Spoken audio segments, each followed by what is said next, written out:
500 বছৰে ঐতিহাসিক শিৱ মন্দিৰৰ দায়িত্ব মুছলমান পৰিয়ালৰ হাতত ইছলামিক ৰীতিৰে দোৱা কৰা মুহূৰ্তত মতিবৰ মন্দিৰত হিন্দু কি মুছলমান কি একে আল্লাহৰ ফৰমান মোৰ মনত ভেদভাৱ নাই এই জিকিৰ ফাকিৰ যেন উৎকৃষ্ট প্ৰমাণ দাঙি ধৰিছে উত্তৰ গুৱাহাটীৰ ৰংমহল গাঁৱৰ মাতিবুৰ ৰহমানে এটা শিৱ মন্দিৰৰ চোৱা চিতা কৰে মাতিবুৰ ৰহমানে বিগত প্ৰায় 500 বছৰ ধৰি শিৱ মন্দিৰটো চোৱা চিতা কৰি আহিছে মতিবুৰ ৰহমানৰ পৰিয়ালে শিৱ মন্দিৰটোক বৰহান শাহ থান বুলিও জনা যায়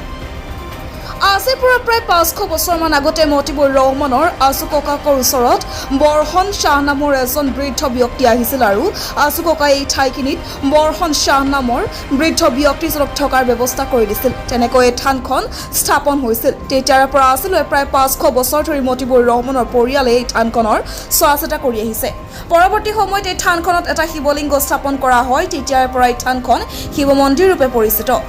মতিবুৰ ৰহমানে এই থানখনৰ চাফচিকুণ কৰাৰ উপৰিও বিভিন্ন সময়ত স্থানীয় ৰাইজে চাফচিকুণ কৰিবলৈ আগবাঢ়ি আহিছে সময়ে সময়ে স্থানীয় হিন্দু মুছলিম উভয়ে মিলি এই থানখনত নাম প্ৰসংগ কৰি ভগৱানৰ ওচৰত অপায় মংগল দূৰ হোৱাৰ বাবে প্ৰাৰ্থনা কৰি আহিছে শিৱৰাত্ৰিৰ সময়তো এই থানত বিভিন্নজনে আহি পূজা অৰ্চনা কৰি আহিছে মন্দিৰৰ চাফচিকুণ কৰাৰ মুহূৰ্তত মাতিবুৰ ৰাতিপুৱা আৰু গধূলি ইয়াত ধূপ চাকি জ্বলাই মাতিবুৰ ৰহমানে ইছলামিক ৰীতিৰে দোৱা কৰে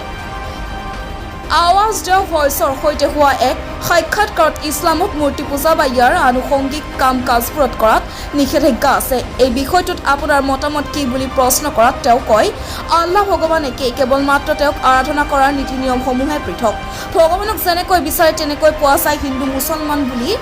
মোৰ কোনো ভেদাভেদ নাই মই সকলোকে সমান বুলি ভাবোঁ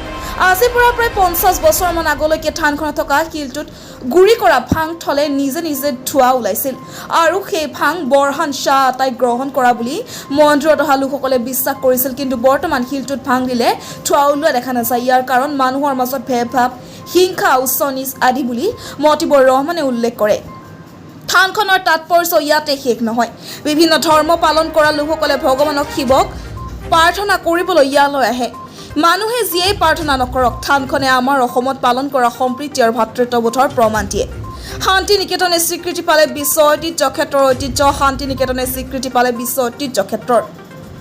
শ্ৰীনগৰ ৰাজপথত মহৰমৰ শোভাযাত্ৰা উলিয়াইছে চিয়া সম্প্ৰদায়ৰ লোকসকলে ঐতিহ্য 36 বছৰৰ পাছত শ্ৰীনগৰৰ ৰাজপথত দেখা গ'ল মহৰমৰ পৰম্পৰাগত শোভাযাত্ৰা